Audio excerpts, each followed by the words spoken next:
Muibi, Hmm. sama kayak Camuy, gue juga dapetin cerita ini dari salah satu pendengar Scary Things. Kita sebut aja namanya Reva. Reva nih mau cerita tentang pengalaman yang dia dapetin dari salah satu pengurus atau tukang gali kubur di salah satu daerah di Jawa Tengah. Yang kebetulan si tukang gali kubur ini tuh juga ikut ngurusin makam keluarganya dia atau orang tuanya dia. Hmm. Namanya Mas Kirno. Sebenarnya si Reva ini tuh nggak terlalu deket sama si Mas Kirno ini.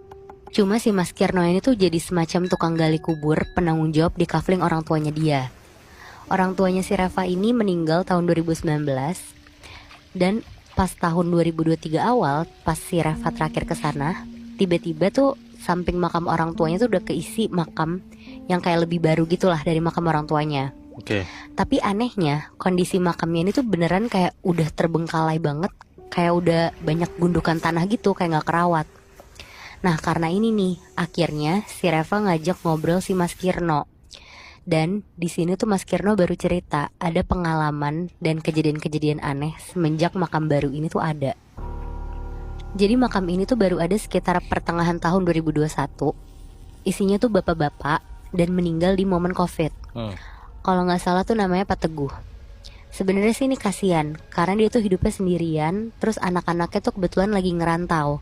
Dan karena ada PSBB, jadi bahkan pas bapak ini meninggal, nggak ada anak yang nyamperin. Bahkan yang makamin juga nggak ada anak-anaknya.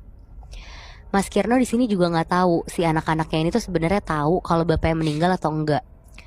Dan kalau diingat dulu pas zaman-zaman COVID, semuanya kan emang dibatasin. Bahkan sampai pemakaman tuh juga dibatasin. Nah si Mas Kirno ini ingat persis nih kalau jenazahnya Pak Teguh tuh waktu itu emang gak dimandiin kayak jenazah pada umumnya gitu loh. Karena waktu itu kan pas lagi COVID kan. Terus udah tuh di hari itu Mas Kirno cuma bantu buat ngegali kuburannya doang. Jadi dulu hampir 1 sampai 2 minggu tuh Mas Kirno sering kayak sengaja jalan keliling daerah situ buat ngecek ada yang keluarga yang datang atau enggak. Tapi ternyata emang gak ada yang jengukin sama sekali. Di sini nggak ada yang aneh. Sampai satu hari, Mas Kirno nih kebetulan kayak punya semacam saung atau rumah gubuk gitu di tengah pemakaman buat dia istirahat. Nah, sore-sore pas Mas Kirno lagi tidur, tiba-tiba tuh kayak ada suara tetesan air gitu. Di situ Mas Kirno tuh ngerasa ada air yang netes di pipinya dia. Akhirnya dia ngebuka matanya nih pelan-pelan.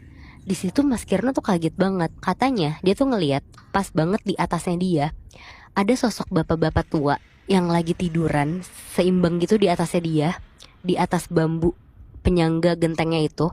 Terus kayak lagi nangis netesin air mata bener-bener di pipinya Mas Kirno. Di situ Mas Kirno